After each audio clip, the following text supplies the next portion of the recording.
मंजू जी, वो I am very sorry. मैं जाने क्या कुछ नहीं कह गई आपसे। अरे नहीं कामिनी जी, आप शर्मिंदा क्यों कर रही हैं? देखिए, अंत भला तो सब भला, और अब तो आप हमारे रिश्तेदार हैं। ऐसी छोटी मोटी बातों को क्या दिल से लगाना। बच्चे खुश तो हम भी खुश। बिल्कुल। और मैं क्या सोने हो, आपका इमोशनल सीन खत्म हो गया हो तो मुंह मिठा कर लें, हैं? जी। लाला जी, मैं अब भी लड्डू लेकर आती हूँ।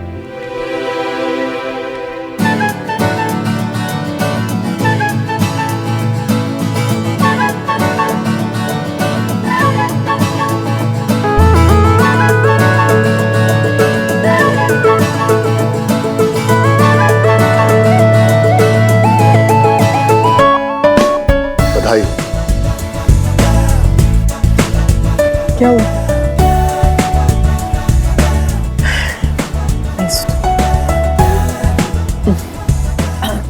समीर जी, जी। मेरी एक रिक्वेस्ट थी, छोटी सी। अरे भाभी जी कमाल करती हैं आप। भाभी जी?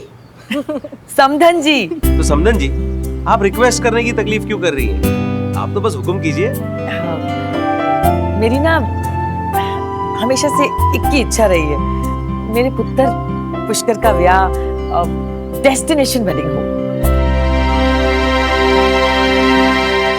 या तो जयपुर या तो फिर गोवा।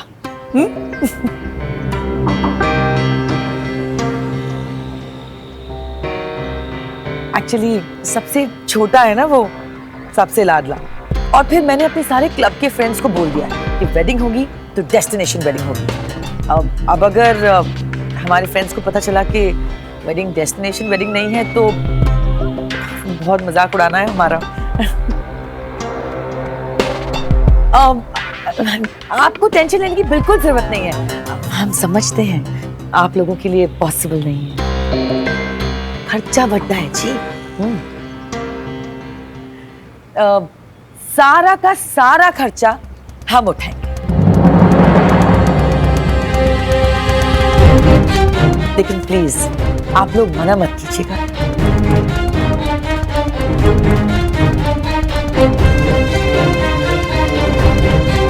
ये एक माँ की रिक्वेस्ट है, प्लीज।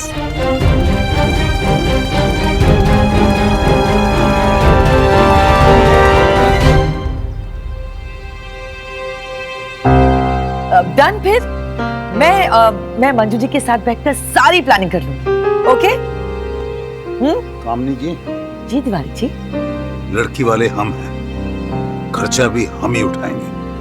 आप सिर्फ इतना बता दीजिए कि आप बारात लेकर कहाँ आएंगे। जहां भी आप बताएंगे इंतजाम हो जाएगा। मैंने तो बता दिया, या तो जयपुर या तो फिर गोवा। Even better, Goa. ठीक है। ठीक है, आपने ठीक है बोल दिया तो फिर फिक्स। एक चंगा सा मुहूर्त देख लेते हैं जी। मंजू जी, मैं आपको बस एक लिस्ट, गेस्ट लिस्ट एंड जरूरी सामान की लिस्ट जल्द से जल्द भिजवा देती हूँ। ठीक है जी? मुबारक हो।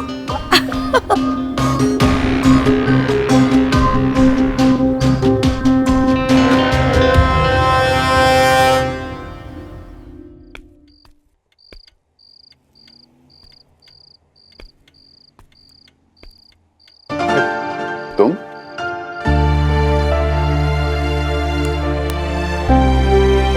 थैंक यू पापा। Thank you. किस लिए? आपने चाची को प्रीति और पुष्कर के रिश्ते के लिए जो बनाया।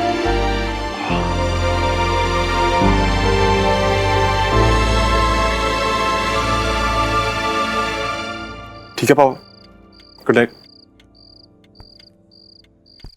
श्रवण,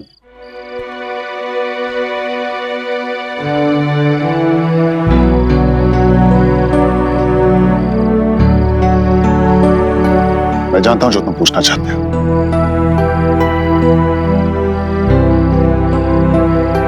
पर मुझे थोड़ा वक्त और चाहिए। प्लीज। गुड नाइट पापा।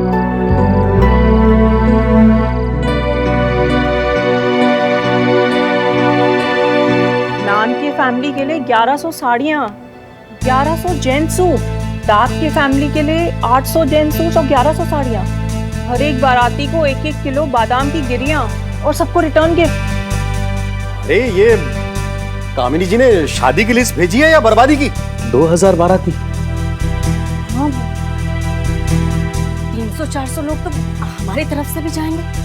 अरे भैया ये देखो, मेहंदी, सगन, कॉकटेल और फिर शादी, यानी 4 फंक्शन। 4 फंक्शंस, वो भी 5 स्टार में। और अगर एक बाराती का रिटर्न गिफ्ट 2-3 हजार के आसपास भी पकड़े तो बाबा जी सोच लीजिए आप, 50-60 लाख तो यही हो जाएंगे। और उसके ऊपर बाय एयर जाना, वहाँ होटल, रहना, खाना। भाभी कम से कम 1-1.5 करोड़ तो पकड़ के चलो। इतने पैसे हम कहाँ से लाएंगे? हमने तो सोचा था कि आपस में सब जोड़ जाड़ के हो जाएगा, लेकिन अब जेवर वगैरह बेचकर भी 20-30 लाख रुपया मुश्किल से हो पाएगा। नाटक है सब, नाटक है उन लोगों का। मुझे कान ऐसे नहीं पकड़ा, वैसे पकड़ लिया। भैया हम तो उनका शगुन वापस कर देंगे बस। अंजू क्या बोल रही हो तुम? देखा, हम कहते थे ना इंसान को अपनी औकात देखकर ही चलना चाहिए। आप रो बैठ के। प्रीति, मामी जी, कम से कम हम कोशिश तो कर सकते हैं ना? कहां से करेंगे कोशिश? बताओ हमको तुम। घर भेज दे, सड़क पे आ जाए? हाँ? अरे सुमन, इंसान को उसी काम में कोशिश करनी चाहिए जो काम वो कर पाए, उसकी बस में हो। भैया हम तो बाबूजी को साफ साफ कह देंगे। मामी जी, नानू को मत बताना प्लीज, वो बहुत दुखी हो जाएंगे इस बात को सुनकर। अरे बाबूजी की किस्मत में अगर दुख लिखा होगा ना, तो उनको वो तो झेलना पड़ेगा ना। मत बताना बाबूजी को। हट।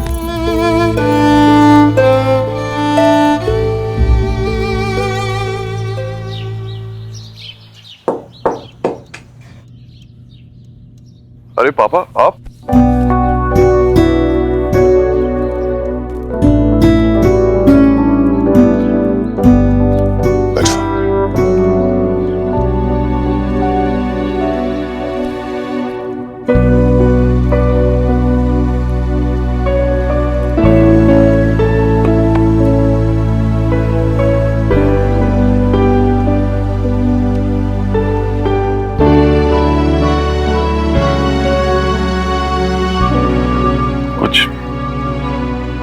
कहना चाहते हैं आप मुझसे? हाँ, कहना तो बहुत कुछ है, लेकिन समझ में नहीं आ रहा कहां से शुरू करूं। इतना परेशान तो मैंने आपको किसी केस से पहले भी नहीं देखा। जिंदगी और केस में बहुत फर्क होता है। मैंने आज तक जो किया, जो कुछ भी किया, वो सब तुम्हारी खुशी के लिए किया श्रवण। तुम्हें लंदन भेजा, निर्मला से तुम्हें दूर रखा, तो उस सब के पीछे एक ही रीजन, एक ही वजह थी कि कैसे भी करके तुम खुश रहो, तुम्हें कोई तकलीफ ना हो। पापा मैं जानता हूं। जानते हो?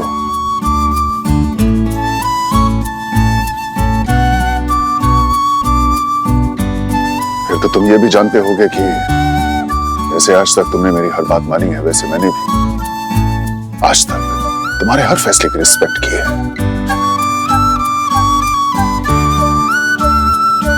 तो ये सब जानते बूझते अगर मैं तुमसे आज ये कहूं कि मैं तुम्हारे उस सुमन वाले फैसले से खुश नहीं हूं,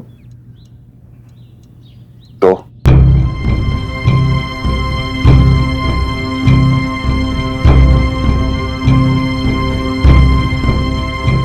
आज भी मैं आपकी बात मानूंगा,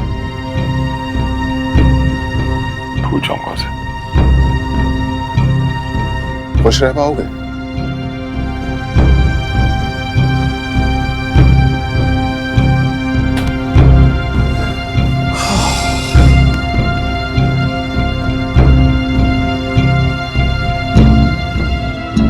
पापा मैं नहीं जानता, लेकिन मेरे लिए सबसे पहले आप हैं, फिर कोई और। आप बेफिक्र होकर मुझे अपना फैसला सुनाइए। बाप हो तुम्हारा बाप, बेफिक्र कैसे हो सकता हूं?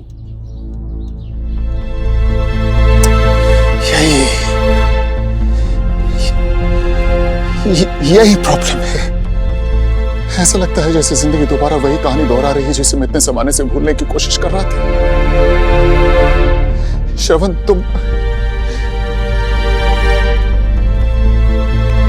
श्रवण, वो लड़की तुम्हारे लिए ठीक नहीं है। और देखो, मैं ये बात किसी गुस्से में या किसी नाराजगी में नहीं बोल रहा हूं। मैंने बहुत सोचा है इसके बारे में, बहुत बहुत अच्छे से सोचा है। तुम्हें याद है मैंने तुमसे एक बार कहा था कि मुझे सुमन में निर्मला की झलक दिखाई देती है? याद होगा तुम्हें। बिल्कुल निर्मला की तरह है वो, आजाद, जिद्दी, इंडिपेंडेंट। तुम श्रवण, तुम बिल्कुल मेरी परछाई हो। और निर्मला से शादी करके मैंने क्या हासिल किया ये तुमने भी देखा।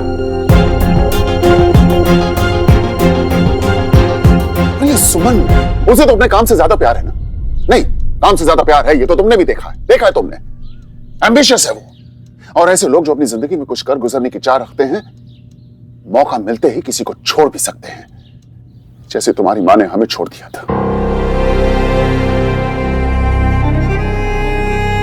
श्रवण, मेरी बात को समझो। जिस दर्द और तकलीफ से मैं गुजरा हूं, मैं नहीं चाहता कि तुम भी उससे गुजरो।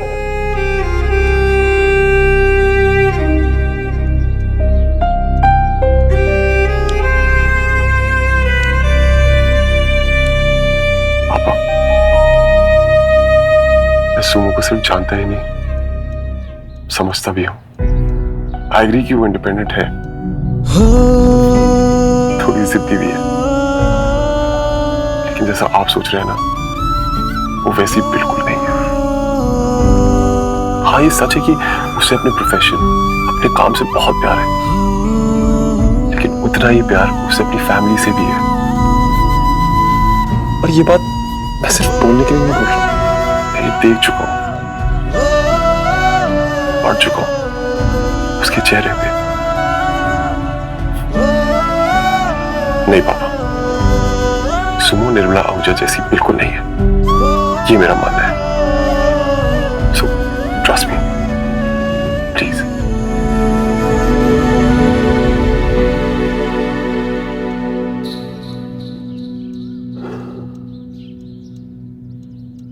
ट्रस्ट? हाँ, अरे ट्रस्ट तो मुझे तुम पर खुद से ज्यादा है श्रवण।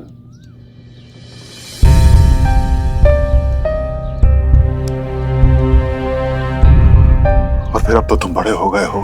You are a big man now, very successful lawyer. हाँ, फिर मैं तुम्हें या तुम्हारे जजमेंट को कैसे क्वेश्चन कर सकता हूं?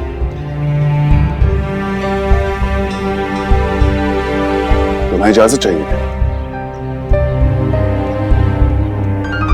ठीक, दिए इजाजत। जाओ जाके सुमन से अपने दिल की बात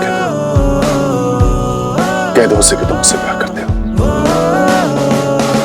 क्योंकि श्रवण, मेरे लिए तुम्हारी खुशी से बढ़कर और कुछ नहीं। थैंक यू पापा। मैंने तुम्हें समझाने की हर कोशिश कर ली श्रवण, लेकिन ना तो तुम मेरा डर देख पा रहे हो और ना ही अपना फ्यूचर। अब एक बाप होने के नाते मेरा फर्ज है कि तुम्हें हर दुख, हर तकलीफ से बचाना। तुमने आज मुझे मजबूर कर दिया है वो करने के लिए जो मैं कभी नहीं करना चाहता था।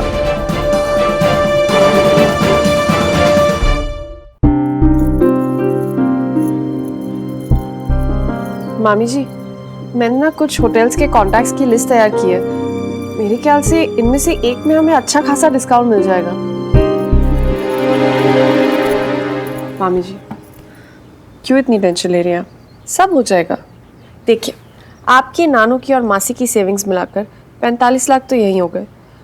बाकी का मैं कुछ एडवांस ले लूँगी, मामा जी ले लेंगे, सब हो जाएगा। कोई फायदा नहीं, हम ये गणित पहले से ही लगा चुके हैं। कितनी भी कोशिश कर लेना, 50-55 लाख से ज्यादा इकट्ठा नहीं कर पाएंगे हम कामनी जी की लिस्ट पूरी। मामी जी, भाई साहब आप? अरे मंजू जी नमस्ते, कैसी हैं आप? हम तो ठीक है, पर आप अचानक से? हाँ वो जरा सुमन से मिलना था मुझे। घर पर ही है ना वो? जी, सब ठीक तो है ना? हाँ हाँ मंजू जी सब ठीक है, बस ऐसे ही थोड़ा सा काम है। मैं मिल लेता हूँ उससे।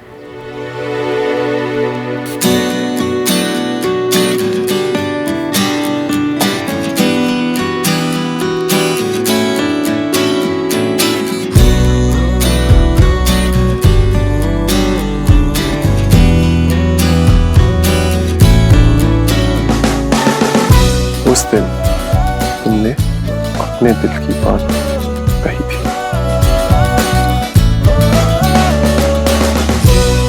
सोच रहा हूं आज मैं भी अपने दिल की बात कही थी। कॉफी?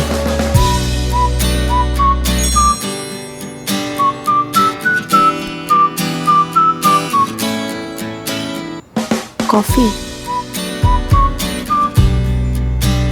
ऐसी क्या बात है इसके दिल में?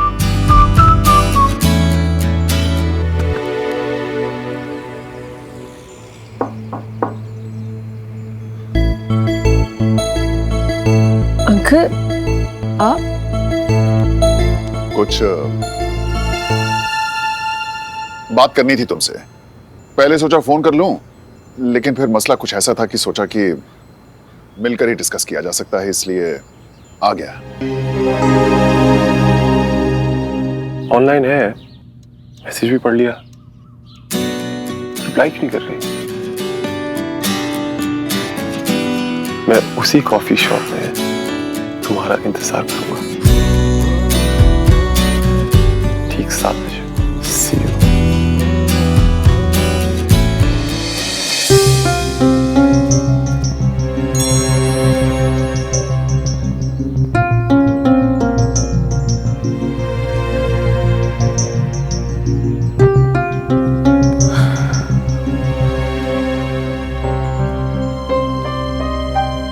मैं जो कुछ भी हूं तिवारी जी की वजह से हूं।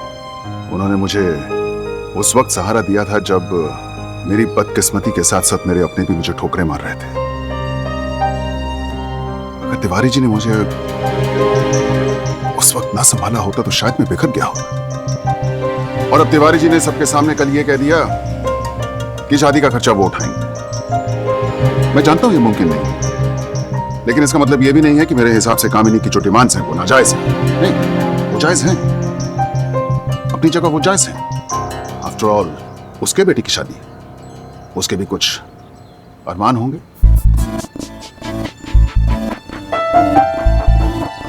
लेकिन सुमन मैं तिवारी जी को परेशान नहीं देख सकता, और इसलिए मैं उनकी मदद करने के लिए यहां चला आया। अब तिवारी जी तो तिवारी जी हैं, हाँ? मुझसे तो पैसे लेंगे नहीं वो, इसीलिए मैं तुम्हारे पास आया हूं। ये ब्लैंक चेक है, तुम्हारे नाम का। इसमें जितना भी अमाउंट हो भर लेना, और फिर शादी की तैयारियां जोर शोर से शुरू कर देना। लेकिन अंकल, तिवारी जी जो है मेरे गुरु थे, अब हम रिश्तेदार बनने जा रहे हैं। अब रिश्तेदारी में हम एक दूसरे का ख्याल नहीं रखेंगे तो कौन रखेगा? अंकल लेकिन और सुमन एक बात और भी थी।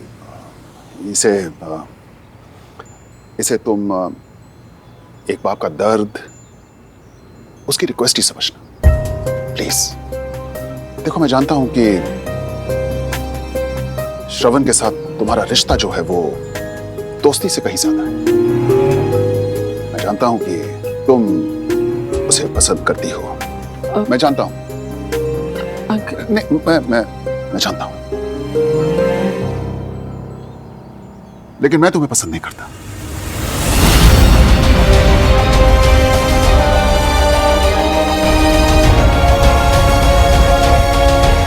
But please don't get me wrong.